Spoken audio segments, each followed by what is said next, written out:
Gilui Arayot, c'est la quatrième ligne avant la fin de la page, Pei Bet Amoud Aleph. Gilui Arayot Beshvichut Damim Minalan. Detanya Rebi Omer, Ki Ka'asher Yakum Ish al Re'eu Uretzacho Nefesh. Ken Adavar Hazeh. On avait dit que dans le contexte de quelqu'un qui va violer une aroussa, alors c'est écrit qu'on a le droit de tuer celui qui menace la fille de viol, et c'est écrit, c'est comme quelqu'un qui essaie de tuer quelqu'un d'autre. Comme on voit quelqu'un qui essaie d'assassiner, de tuer quelqu'un d'autre, on est obligé, si on peut, de sauver celui qui est poursuivi, même au prix de tuer la personne qui souffre. La même chose ici avec la Nara Meurasa, la fille fiancée. La Gemara demande, la troisième ligne avant la fin, Vechima inyan lamanu merotzeach la Neara hameorasa.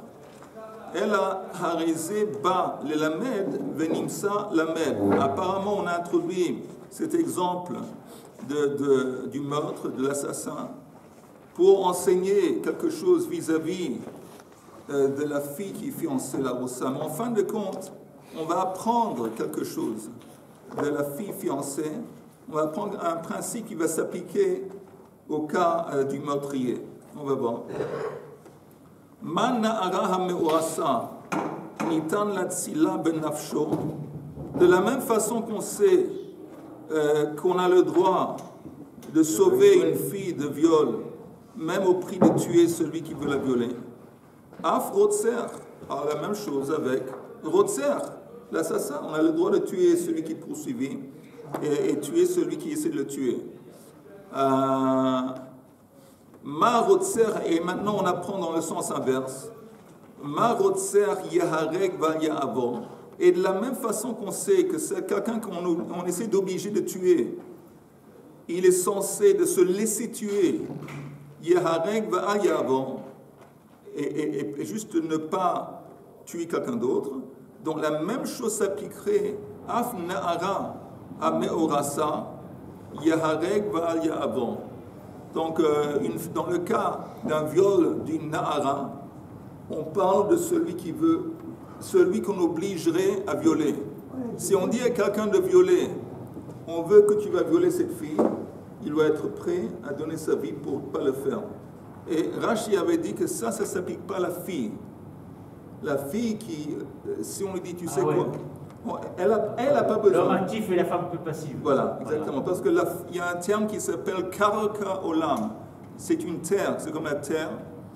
Et elle est passive. Donc elle n'a pas besoin de donner sa vie, mais celui qu'on va obliger de violer, lui, oui. Okay? Donc on a pris un de l'autre. Okay? Alors, comment oui. On parle de l'Arossa. De quoi? On parle que si on fait un truc avec le Orassa. Oui. Mais n'importe quelle jeune fille aussi, c'est pareil. Non. Non. Na'ara Meorasa, c'est une fille mariée. C'est une fille qui se considère comme mariée. Kiddushin, il est fiancé, c'est pas marié. Non, elle a subi Kiddushin. Alors, c'est plus grave que si elle était pnouya. Bien sûr, c'est répréhensible, un type qui se force sur une fille qui est rabaka. Oui. Mais c'est pas la même chose. Ici, elle appartient à quelqu'un.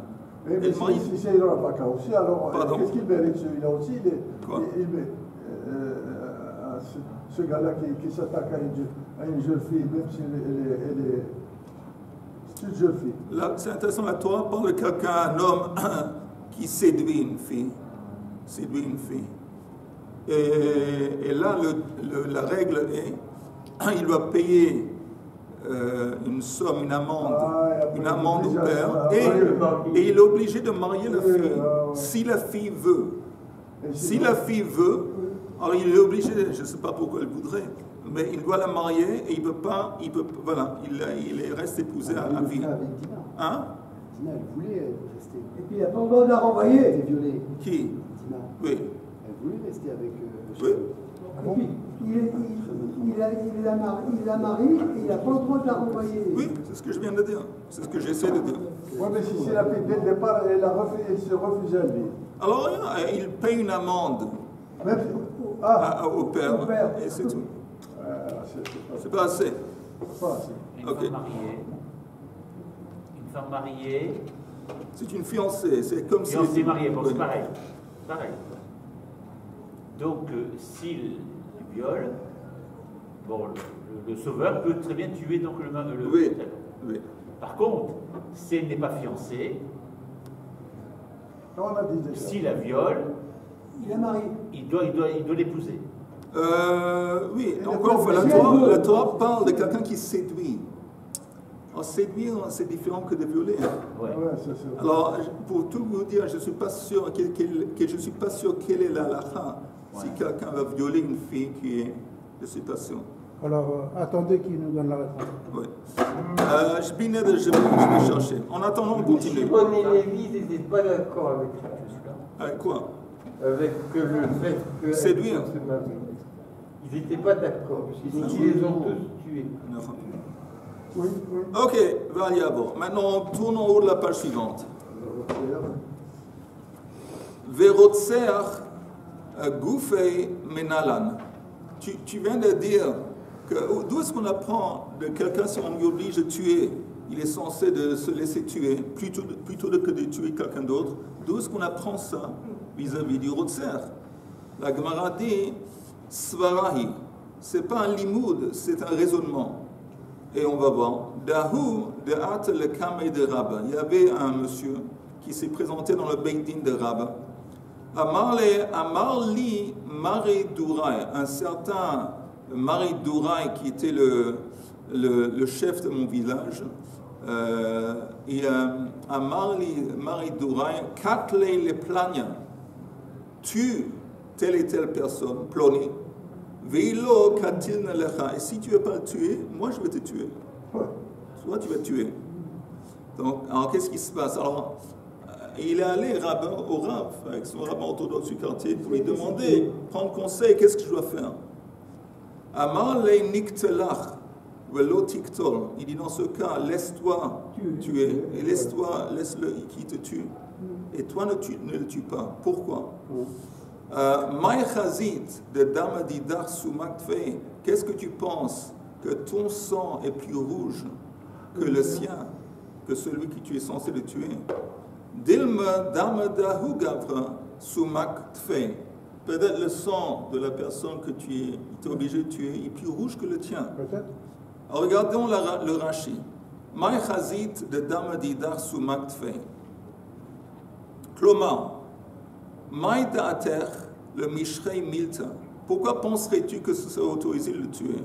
Meshum v'chai bahem. Quelle est la base du concept qu'on doit transgresser toutes les mitzvot plutôt que de se laisser tuer? C'est écrit v'chai bahem.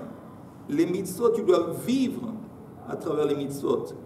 Les mitzvot ne sont pas censés être une raison de ta mort. Tu dois vivre. Donc, si tu es devant une mitzvah, que si tu vas le faire, où tu fais la mitzvah, où tu meurs, où tu vas transgresser, c'est mieux de transgresser. V'chai bahem, v'lo sheyamut bahem. Alors, il dit, shta amor shel davar, lefi shechaviva nafshan shel Israël, lifnei hamakom, yoter mina mitzvot. Quelle est la raison, quelle est la base de ce principe Chai Behem? Parce que Akadosh Baruch Hu valorise la vie des Juifs plus que les mitzvot. Plus la vie d'un Juif, c'est plus important qu'une mitzvah. Ouais, mais, Attends. Amar Akadosh Baruch Hu, tevatel la mitzvah, veyichye ze. Alors Akadosh me dit, si c'est comme ça, c'est mieux que tu vas transgresser la transgression. Et au moins tu vas continuer à vivre parce que ta vie est plus importante dans mes yeux que la transgression. Aval, Arshav, sheyesh kan Israël neherag. Ici, dans cette situation, tu veux sauver ta peau, mais ça va venir au dépend de la vie d'un autre juif. De toute façon, il y a un de vous deux va devoir mourir. Encore une fois, pour sauver sa vie, on peut transgresser une mitzvah, à part 3 exceptions. Mais ici, dans cette situation, si tu te sauves ta vie, ça dépend de la vie de quelqu'un d'autre. Et la mitzvah elle va être transgressée. Quelle transgression? On n'a pas le droit de tuer. Lama yitav be'inei hamakom la'avor al mitzvato. Alors pourquoi penses-tu que Akadosh va vouloir que tu vas transgresser un interdit? Oui, Akadosh est prêt que quelqu'un va transgresser un interdit, c'est pour sauver la vie d'un juif. Mais ici, quand tu vas transgresser l'interdit, ok, tu sauves ta vie, mais tu vas priver l'autre de sa vie.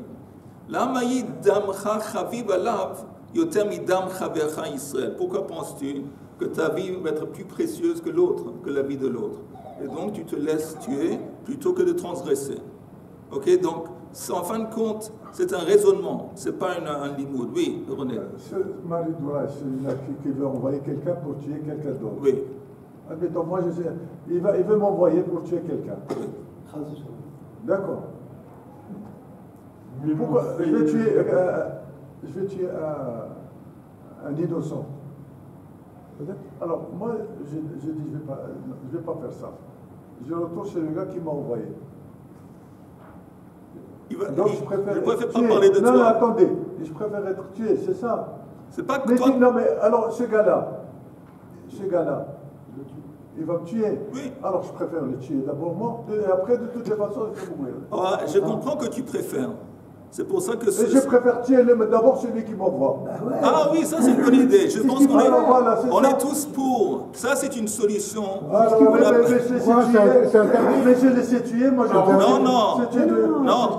Alors Yehuda dit que peut-être c'est interdit de tuer la personne qui te menace de mort si tu ne vas pas tuer. Et moi je dis non. Parce que la personne qui te menace, il est indigne de Rodef. Au contraire, s'il y a une possibilité de tuer celui qui te menace, c'est sûr que ça c'est la solution préférable. Mais on n'est pas dans ce cas de figure. On n'est pas dans ce cas de figure. Si tu dois choisir où te laisser tuer, ou tuer l'autre personne et sauver ta vie, le Rav dit, la lacha est, tu te laisses tuer. Le Rav, il m'envoie au Caspin. Non, mais de toute façon, il va quand même tuer la personne qu'il voulait tuer. C'est-à-dire, il va me tuer moi, il va quand même s'arranger pour tuer l'autre.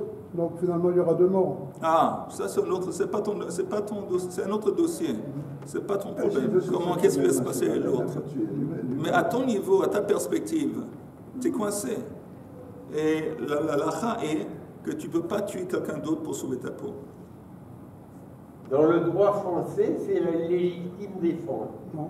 Si quelqu'un veut te tuer, tu as le droit de le tuer. Alors, c'est intéressant, mais qu'il y a une loi qui a précédé la loi française, qui vient de la Torah, et qui dit Akam lehorgacha. Oui. C'est une colère qui de la loi française, ça précédait ça. C'est pas ça dont on parle. Hein? Mais on ne parle pas de ça exactement. Bientôt, ce sera la charia, la loi française. Non, on ne parle pas de légitime défense. Ok, on continue. C'est juste ce choix. Oui. On va essayer de continuer, mais Richard fait vite. Quelle est la question? Bon, Ok. Ahi ubara de Acha. Il y a une femme qui était enceinte pendant Yom Kippour et qui a senti l'odeur d'un plat quelconque et cette odeur l'a donné une grande envie de manger. Ahi ubara de Acha. Atu le kame de Rebi. Alors, qu'est-ce qu'on fait? Parce qu'on a dit que si une femme enceinte sent quelque chose qui donne envie de manger, c'est un problème, parce que si on ne va pas accéder à son désir, à sa volonté, ça risque de mettre son oubar, le bébé qui est dans son ventre, en danger. Alors, Atu le kame de Rebi, on allait consulter Rebi, Amar lehu, Zilu, le choshula, de Yom de Kippurehu. Allez chuchoter dans son oreille que aujourd'hui c'est Yom Kippour. Le choshula, Vilchisha. Et on lui a chuchoté à l'oreille que tu saches c'est Yom Kippour aujourd'hui. Et elle a accepté. Elle a accepté, elle a plus envie apparemment. Elle s'est disconnectée de cette envie. Car à elle s'applique le verset dans Yirmiyahu. Beterem et socha babetan yida'atir. Avant même que je t'ai formé dans le ventre, je t'ai connu. l'idée c'est que tu étais un tzaddik même avant ta naissance. Nafak Mina, il est sorti de elle, Rabbi Yochanan. Le grand Rabbi Yochanan est né, et on voit que sa mère qui a eu beaucoup de mérite, parce qu'elle s'est disconnectée de cette envie. On lui a dit, écoute, c'est Yom Kippour.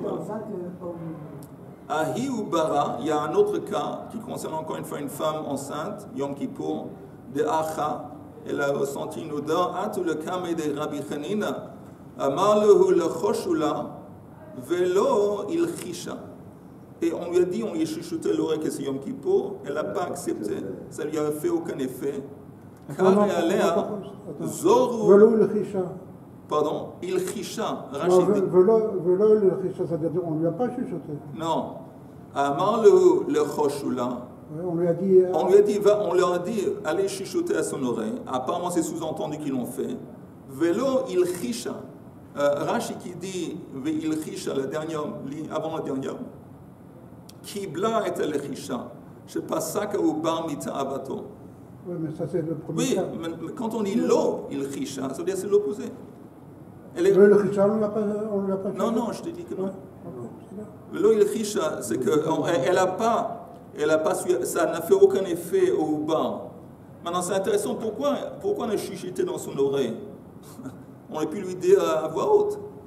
Elle comprend. Pourquoi chuchoter à l'oreille? Parce que le chuchotement, le message était ciblé le bar. Pour le bébé. C'est comme si on parlait au bébé. Okay. Mais tu sais, cher bébé, c'est Yom Kippour aujourd'hui. Alors, le premier cas, ça marchait. Apparemment, le bébé, on voit que c'est un tzaddik, Rabbi Yochanan. Mais le deuxième, ça n'a pas marché. Kare alea zoru reshaim merechem. Semer des reshaim déjà depuis le ventre de la mère. Nafak mina shabtai atzar pere. Et il y a un rachat qui est sorti de elle. C'est quoi shabtai atzar pere? Rashi dit. D'abord, le premier Rashi, Zoru Roshaim Merechem, Nasu Zarim, Benit Nakru la Avihem Shebeshamayim. Ils sont devenus étrangers vis-à-vis de Hachem, déjà avant qu'ils soient sortis du ventre de la mer. Rashi, Atzar Pere, la Fkia Sha'arim. Ils faisaient des combines, par exemple, ils gardaient des fruits chez eux, en dépit du fait qu'ils avaient, pour faire monter les prix. Ok? Pour faire monter les prix. Et c'est enseigné qu'on n'a pas le droit de faire ça en ce qui concerne les fruits d'Eretz Israël. Pas seulement les fruits, n'importe quelle chose, nourriture, de base sur laquelle les gens se dépendent pour vivre, on n'a pas le droit d'artificiellement faire monter les prix. Les fiches mafki'im et ashari. Donc ça, c'est le monsieur qui est sorti. Ok, on continue. Chole, ma'achilin oto al pi beki'in. La Mishnah avait dit que quelqu'un qui est malade, Yom Kippour, on pourrait lui laisser manger, apparemment selon les beki'im. Je relis la Mishnah après la page précédente. Ubara shehericha ma'achilin ota an shetashiv nafsha. Chole ma'achilin oto al pi beki'in. Un malade, on est autorisé de lui faire manger, lui donner à manger selon l'autorisation des experts. Et s'il n'y a pas des experts, alors là, on se base sur ce que lui dit et on lui laisse manger autant que lui sent qu'il a besoin. La Gemara dit Amar Rabbi Yanai, Chole Omer Tsarich.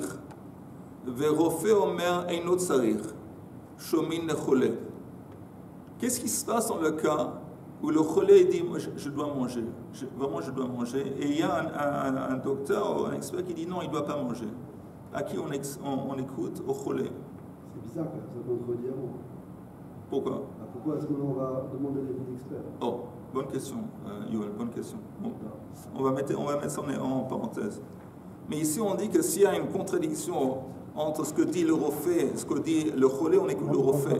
On écoute le Cholé. Pourquoi? Maïtama, Lev Yodea Marat Nafsho. Lev Yodea, le cœur est conscient de sa propre détresse.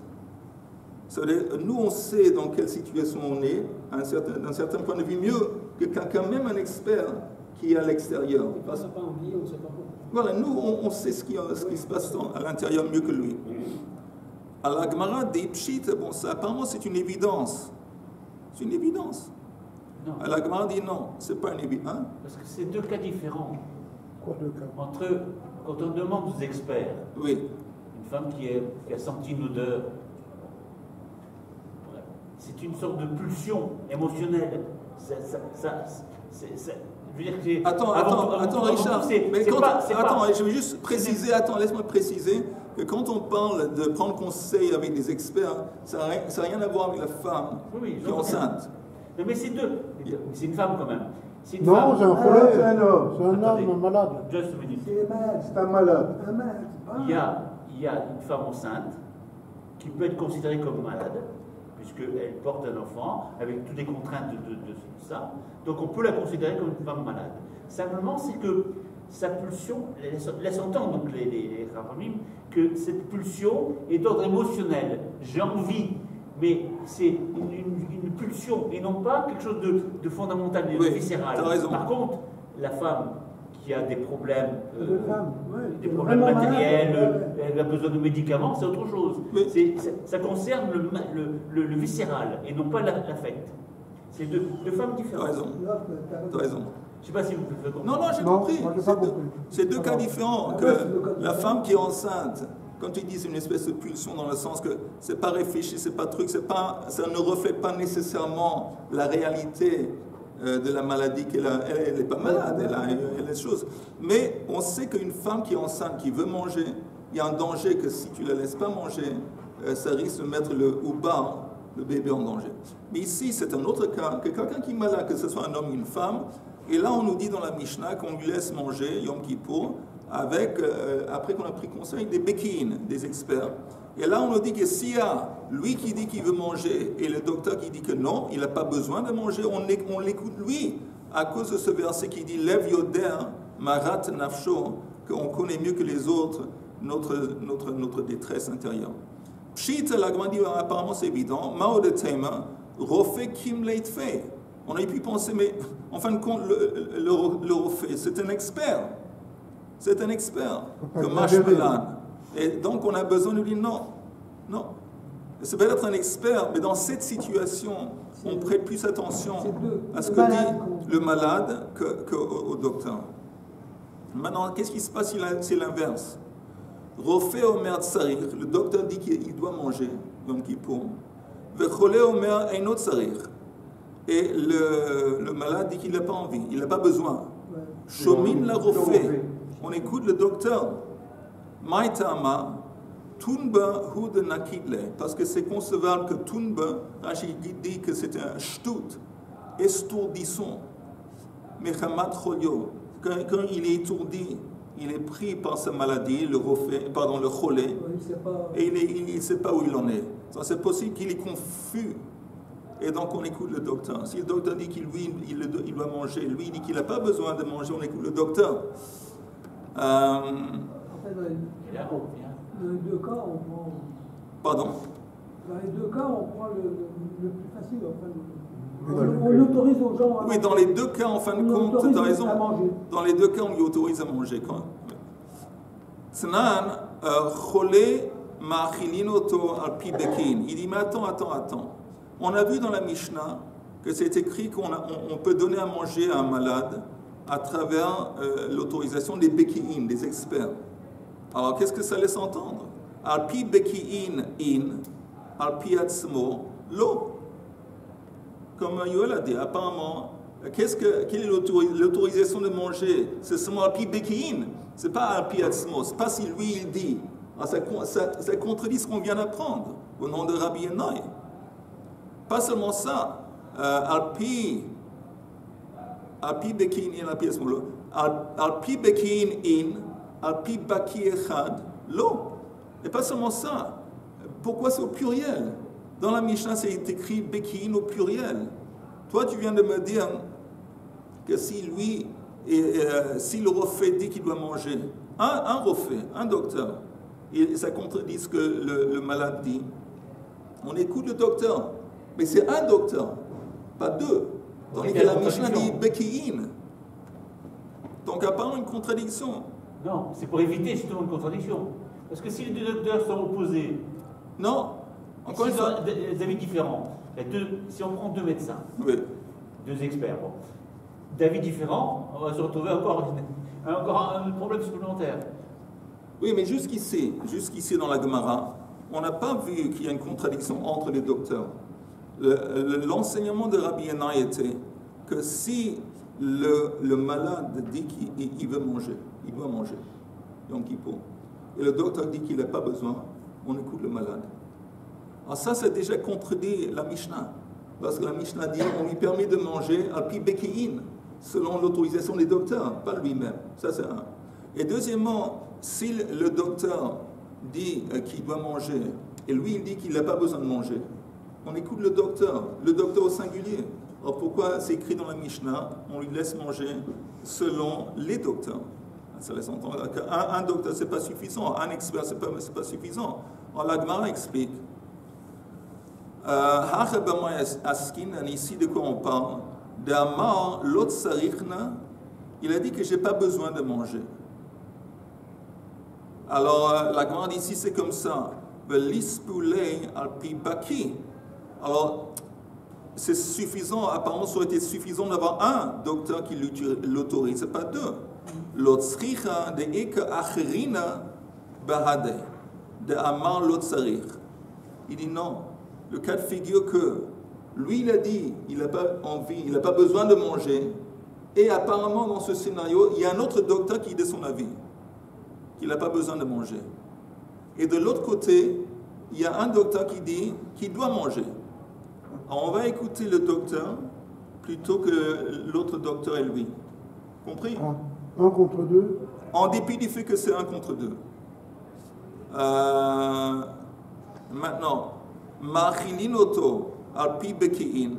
On lui dit, bon, on peut lui donner à manger en se basant sur des beki'in, des experts. On dit, pshit, safek nefashot hu. Mais safek nefashot, laquelle? Nous, on a un principe, que quand il y a un doute en ce qui concerne la vie, on est toujours laquelle? On est toujours mesquel? Alors si tu as, par exemple, tu as un docteur et lui qui dit qu'il n'a pas besoin de manger, et un autre docteur qui dit qu'il a besoin de manger, il y a, disons, un contre un, si on va le mettre de côté. Pourquoi on le met de côté? Parce qu'on a dit peut-être il a été confus par sa maladie. Donc en fin de compte, il y a deux experts qui se contredisent, mais c'est un cas de safek nefashot. On va laquelle? Okay. C'est pas shoot, hein? Ok. Ok. Alors la Gemara dit, non, encore une fois, elle nous dit qu'on parle d'un scénario spécial. L'autre sricha de ik trei achrine bahade. D'amre l'autre sarich. Il y a deux autres docteurs avec lui. Vous entendez? Ça devient intéressant. Il y a deux docteurs et lui qui disent qu'il ne doit pas manger. Il n'a pas besoin de manger.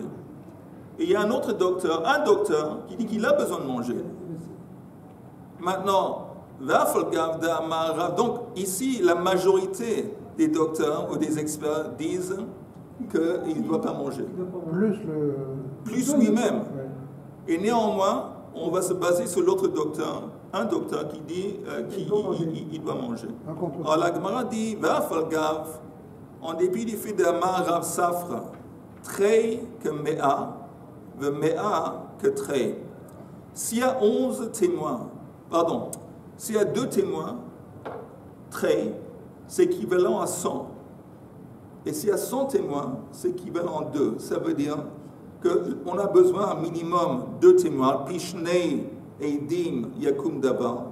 Mais une fois qu'il y a 2, il n'y a aucune différence s'il y a 2, 3, 10 ou 100. Ça ne va pas impacter ou fortifier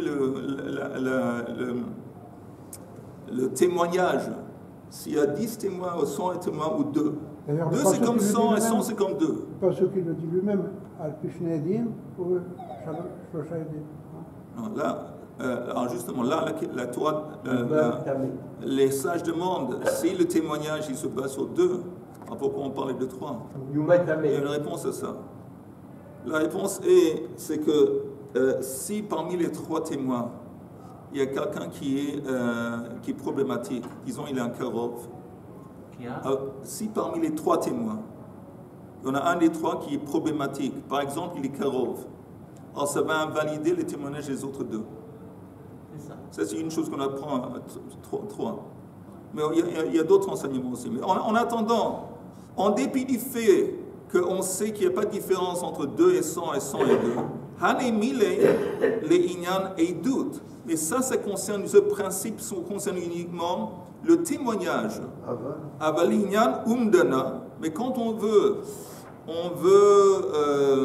évaluation. Une évaluation, merci. Quand on veut évaluer quelque chose, Batar deot azlinen. Oui, on va prendre en compte le nombre de personnes. Par exemple, quelqu'un dit, il a décidé qu'il veut l'Argadish, consacrer son frigo au temple. Et après, il dit, tu sais quoi, dommage, je suis laissé emporter par un moment de folie, j'ai besoin de ce frigo. Ah, il veut reprendre. Ah, il peut récupérer, il donne la valeur du frigo, plus 20%. Ah, on va valoriser le frigo. Alors, il y a une personne qui dit que ça vaut 100, et il y a 3 personnes qui disent que ça vaut 15, 150.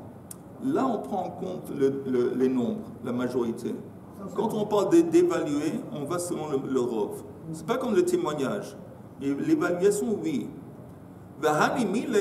Mais ça aussi, c'est uniquement dans le cas d'une évaluation monétaire. De mamona. Mais ici, quand on essaie d'évaluer sa santé, et ce n'est pas un truc d'argent. Alors ici, c'est différent.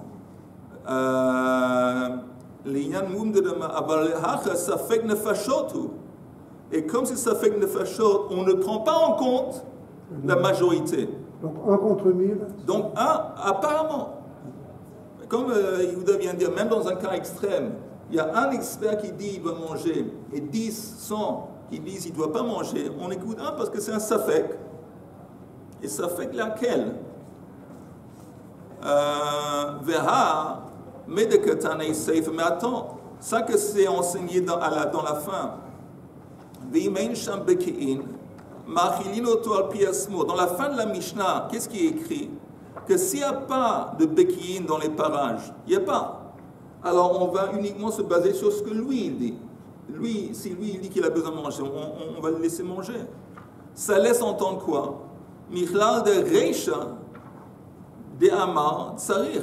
Quand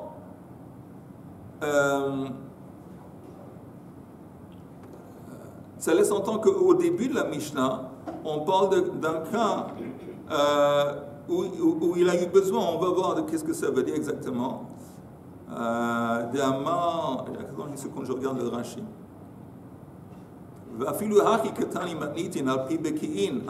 Ok. Encore une fois, on le dit dans la Seifa. Encore une fois, vous entendez? Si dans la Seifa c'est écrit que s'il n'y a pas de Beki'in, et lui il dit qu'il veut manger, on l'écoute. Ça laisse entendre que dans la Reisha, aussi il dit j'ai envie de manger, et il y a des Beki'im.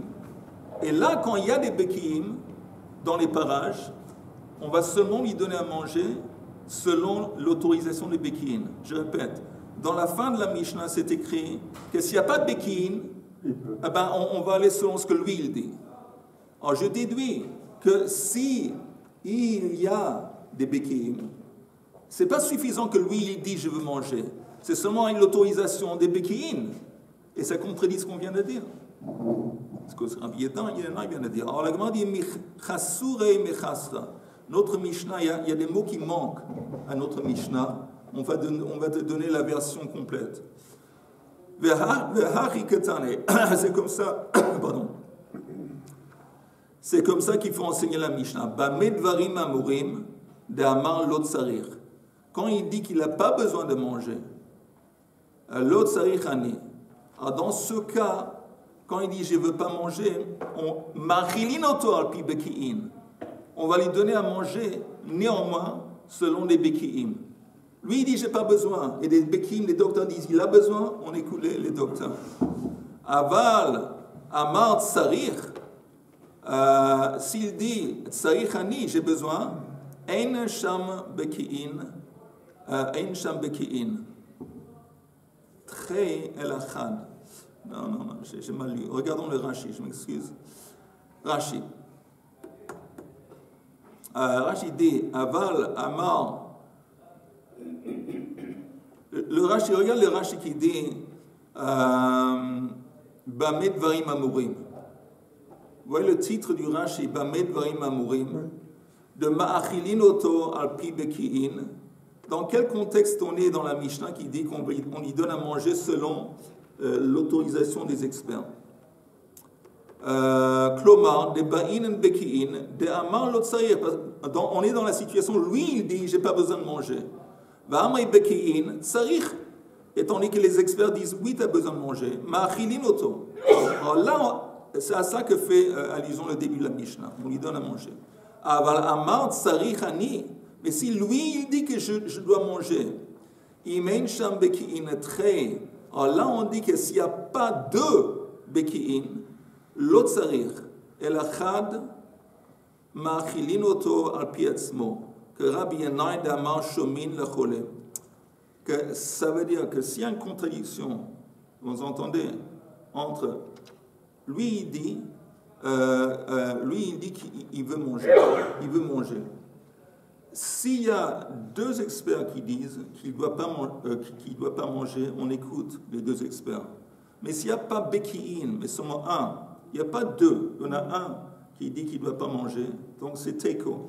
Un docteur qui dit qu'il ne mange pas, et lui il dit un docteur qui dit qu'il doit manger, et lui il dit qu'il ne doit pas manger, on écoute lui. On écoute lui. C'est clair? Pourquoi? C'est pas logique, parce que c'est son avis à lui qui compte. Alors justement, si lui il dit qu'il doit manger, il y a un expert qui dit qu'il n'a pas besoin de manger, on l'écoute à lui. Mais si lui il dit j'ai besoin de manger, il y a deux experts, deux Beki'in qui disent que non, il n'a pas besoin, on écoute les Beki'in.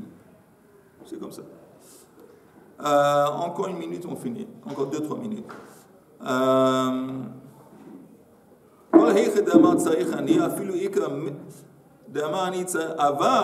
אמר צריך אני, אין שם בקיעין תחי, אלא אחד דאמר לא צריך מאכילין אותו על פי עצמו. Donc encore une fois, si lui dit que je dois manger, il est contredit par un expert qui dit qu'il n'a pas besoin de manger, on l'écoute à lui. Maintenant, Mar Bar Ravashi Amar, Kol Heiche d'Amar Tsarich Ani, lui il est encore plus extrême. Il dit tant que le monsieur dit qu'il a besoin de manger, Afilu Eke Mer, même s'il y a 100 experts, 100 Beki'im de Amr et l'autre Tsarich, le Didei Shaminen, on l'écoute à lui. Shneemar Lev Yoder Marat Nafsho. À cause de ce principe, qu'en fin de compte, lui il se connaît mieux, il est plus conscient de ce qui se passe avec lui que tous les experts. Tanan, Imen Sham Beki'in, Ma'achilin Oto al Pi Atzmo. Il dit encore une fois, dans la Mishnah, c'est écrit que s'il n'y a pas de Beki'in, alors là, on lui laisse manger selon lui, selon ce que lui ressent. Ta'amad Leke Beki'in. Apparemment, c'est seulement quand il n'y a pas d'autres experts. Ah, Eke Beki'in. Mais s'il y aurait des experts, apparemment, on ne se baserait pas uniquement sur ce que lui il dit, on écouterait les Beki'in. La Gemara dit Hachikama. Bamed Varim Amurim, d'Amar Lot Tsarich. C'est seulement quand est-ce qu'on a besoin des Beki'im, quand lui il n'a pas besoin de manger. Quel Lot Tsarich Ani. Alors là, on a besoin de Beki'im, parce que si les Beki'im disent qu'il a besoin de manger, on écoute les Beki'im. Aval Amar Tsarich Ani, Ein Sham Beki'in Klal. Mais si lui il dit que j'ai besoin de manger, alors c'est comme si il n'y a pas un concept de Beki'in et on ne les écoute pas. Ma'achilin oto al pi atzmo shneemar lev yodea marat nafsho. Ok. Aujourd'hui, toute façon, la halakha est que si quelqu'un est assez malade, il consulte son docteur et le docteur va lui dire, il y a plusieurs options. Ça veut dire qu'on avait dit Yom Kippour, pour transgresser Yom Kippour vis-à-vis de manger et de boire, il faut manger une quantité de nourriture qui correspond à Ke Kotevet Gassa, comme une grosse date. Et Melo Lugmav, c'est une quantité qui va remplir la journée. On peut toujours boire moins que cette quantité à une certaine période de temps. Ça, c'est des options. Et bien sûr, si quelqu'un est vraiment malade, il peut manger à fond, il peut manger à boire à fond. L'autre Yom Kippour. Alors, je vous racontais sur mon fils et sur moi-même. Alors, mon fils était dans un état où il a eu une autorisation de manger à fond pendant Yom Kippour. Et moi, on m'a dit de manger des petites quantités. Voilà. Espacées. Hein? Espacées. Voilà. Qu'on soit tous en bonne santé. Amen. Et B'sor Tovot.